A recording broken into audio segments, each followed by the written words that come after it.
Assalamualaikum warahmatullahi wabarakatuh. Waalaikumsalam warahmatullahi wabarakatuh. Perkenalkan, kakak Tia Aprilia, kakak dari Poltekkes Kemenkes Bengkulu, jurusan Kebidanan tingkat 2. Nah, kakak di sini akan melakukan penyuluhan anti korupsi dengan judul menanamkan nilai integritas atau nilai anti korupsi. Nah, tujuannya dilakukan penyuluhan ini untuk memenuhi tugas mata kuliah PBAK, dan ini juga tujuannya untuk menanamkan nilai integritas anti korupsi pada mahasiswa, dan diharapkannya agar kalian bisa menerapkannya di kehidupan di kampus ataupun di masyarakat. Nah, kita langsung saja untuk pemaparan materinya yang judulnya itu menanamkan nilai integritas atau nilai anti korupsi. Nah, kakak punya 6 pokok bahasan di sini. Yang pertama itu ada pengertian korupsi, nilai-nilai integritas, jenis-jenis korupsi, faktor yang menyebabkan terjadinya korupsi, dampak korupsi, dan solusi pemberantasan korupsi. Nah, kita beralih ke pengertian korupsi dulu ya. Nah, kalian di sini udah ada yang tahu belum korupsi itu apa? Belum. Nah, korupsi itu berasal dari bahasa Latin yaitu corruptus dan corruption, yang artinya itu buruk, bejat, menyimpang dari kesucian, perkataan menghina atau memfitnah. Nah, dalam Black Law Dictionary di modul tindak pidana korupsi atau KPK, korupsi adalah suatu perbuatan yang dilakukan dengan sebuah maksud untuk mendapatkan beberapa keuntungan yang bertentangan dengan tugas resmi dan kebenaran-kebenaran lainnya. Nah, lalu di sini ada nilai-nilai integritas. Yang pertama itu ada jujur. Jujur adalah sikap lurus hati, tidak berbohong, tidak curang, dan tulus ikhlas. Lalu ada tanggung jawab. Seseorang yang bertanggung jawab berani mengakui kesalahan yang dilakukan. Mereka juga amanah dan dapat diandalkan. Lalu yang ketiga ada disiplin. Disiplin itu adalah ketaatan atau kepatuhan kepada peraturan. Disiplin adalah kunci keberhasilan semua orang, ketekunan dan kekonsistenan untuk terus mengembangkan potensi diri. Nah, lalu yang keempat itu ada mandiri. Mandiri dimaknai dalam keadaan dapat berdiri sendiri, tidak bergantung pada orang lain. Nah, yang kelima itu ada kerja keras. Kerja keras itu adalah kegiatan yang dikerjakan secara sungguh-sungguh, tanpa mengenal lelah atau berhenti sebelum target kerja tercapai, dan selalu mengutamakan atau memperhatikan kepuasan hasil pada setiap kegiatan yang dilakukan.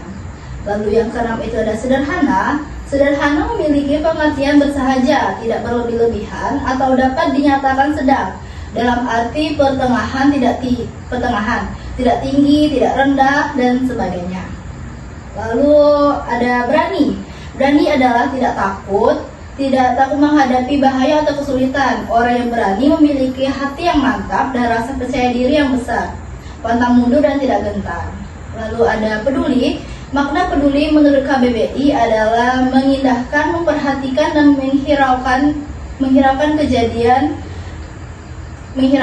Jadi kepedulian berarti sikap memperhatikan kondisi sekitar dan orang lain.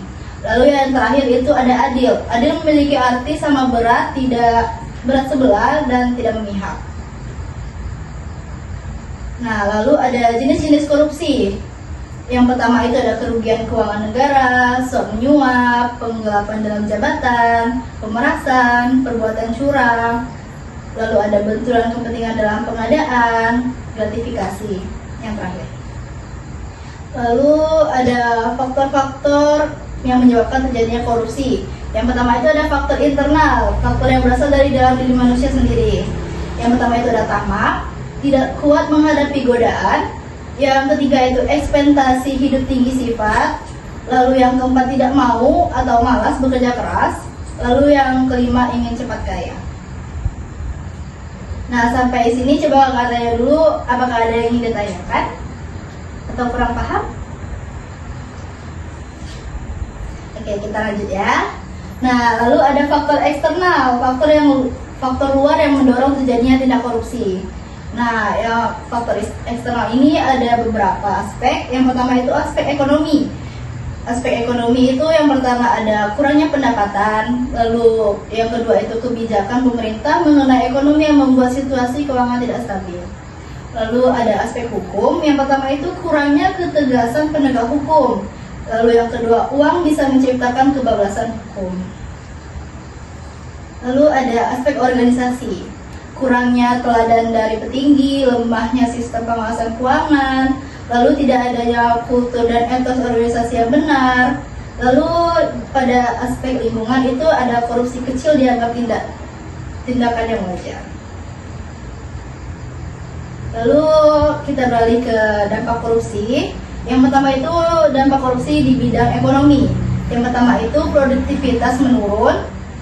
Lalu yang kedua, hutang negara semakin membengkak, pertumbuhan ekonomi melambat. Lalu ada investasi menurun, pendapatan dari pajak menurun. Lalu ada dampak hukum. Yang pertama itu menambah angka kriminalitas. Yang kedua ada kekuatan hukum semakin lemah karena bisa dilakukan mekanisme gratifikasi hakim. Lalu yang ketiga ada kurangnya keamanan dan kepercayaan masyarakat terhadap hukum yang ada. Lalu pada bidang politik, yang pertama itu munculnya pimpinan korup. Lalu yang kedua politik menjadi ajang untuk mencari kekuasaan dan pundi-pundi, bukan seperti yang tujuan sebenarnya. Lalu yang ketiga itu ada korupsi merusak pemerintah yang baik atau good governance.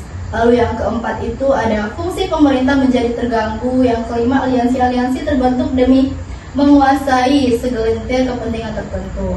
Lalu ada pada bidang sosial, itu yang pertama ada kesenggangan antara yang kaya dan yang miskin bertambah. Lalu yang kedua itu timbul kelompok-kelompok yang baru yang mempunyai kepentingan-kepentingan sendiri. Lalu yang ketiga itu ada moral dan pikiran masyarakat semakin rusak. Dan yang terakhir itu lama-kelamaan etika masyarakat menjadi semakin buruk. Lalu ini ada dampak budaya. Di budaya bangsa menjadi semakin rusak, perilaku koruptif lama-kelamaan menjadi dianggap biasa, lalu melahirkan kultur masyarakat yang tidak sehat. Lalu ada membentuk suatu pandangan sebagai bangsa yang koruptif. Lalu pada bidang teknologi, korupsi dapat menghambat perkembangan suatu riset. Lalu banyak ditemukannya penyalahgunaan teknologi untuk melakukan tindakan korupsi. Lalu yang ketiga itu ada muncul ilmu pengetahuan baru sebagai sarana anti korupsi. Lalu yang keempat itu perkembangan teknologi alat anti korupsi yang bisa dipakai di pemerintahan. Nah, tadi kan dampaknya, jadi sekarang kita ke solusinya dulu. Nah, ini ada solusi pemberantasan korupsi. Yang pertama itu ada peningkatan kesejahteraan aparat penegak hukum. Yang kedua itu ada penghukuman efektif dan berefek jera. Lalu ada insentif bagi aparat atau lembaga yang berhasil menangkap koruptor. Lalu ada insentif dan perlindungan hukum bagi yang memberikan informasi adanya korupsi.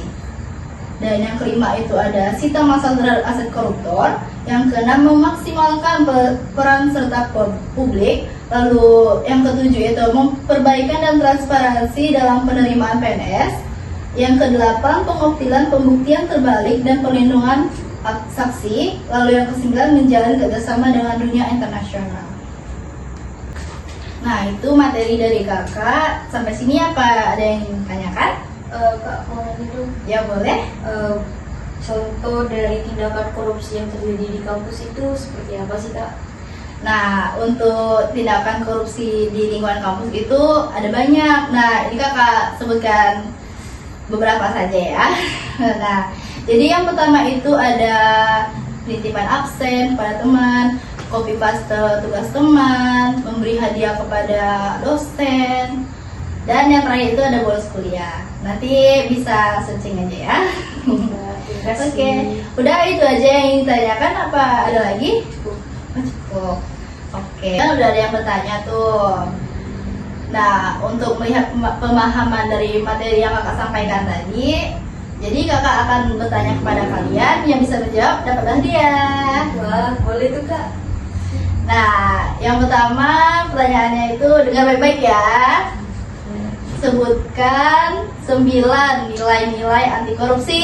Ya, Kak. Boleh jawab. Ya, jadi tadi berdasarkan pemaparan yang Kakak sampaikan, tadi kan ada nilai-nilai anti korupsi. Yang itu yang pertama ada jujur, yang kedua ada tanggung jawab, yang ketiga ada disiplin, yang keempat ada mandiri, yang kelima ada kerja keras, terus yang keenam ada sederhana, yang ketujuh ada berani, yang ke-8 ada peduli, dan yang ke-9 itu adalah adil. Oke, benar sekali ya Indri jawabannya. Nanti hadiahnya sesudah ini ya. Nah, kita lanjut ke pertanyaan kedua. Nah, pertanyaannya itu dengan baik-baik ya. Nanti dapat hadiah loh ini. Nah, jadi pertanyaannya itu sebutkan jenis-jenis korupsi tadi. Ayo coba. Boleh. Oke. Jawab. Dari yang kakak jelasin tadi itu jenis korupsi ada 7. Yang pertama kerugian keuangan negara, Ya. suap menyuap, terus penggelapan dalam jabatan, Ya. pemerasan, perbuatan curang, Hmm. benturan kepentingan dalam pengadaan, dan yang terakhir itu ada gratifikasi. Oke, benar sekali Febrian. Nah, ini hadiah-hadiah yang sudah bisa menjawab pertanyaan dari kakak tadi. Ini kakak bagikan ya. Terima kasih, Kak. Iya, Terima kasih, sama-sama. Kak. Kakak suka ya? Iya. Nah, itu tadi penyuluhan dari kakak. Semoga bermanfaat dan bisa diterapkan ke kehidupan sehari-hari maupun di lingkungan kuliah maupun pada masyarakat. Nah, kakak banyak-banyak terima kasih kepada kalian karena sudah menyempatkan waktunya. Jadi semoga kita ketemu lagi di lain waktu. Wassalamualaikum warahmatullahi wabarakatuh. Waalaikumsalam warahmatullahi wabarakatuh.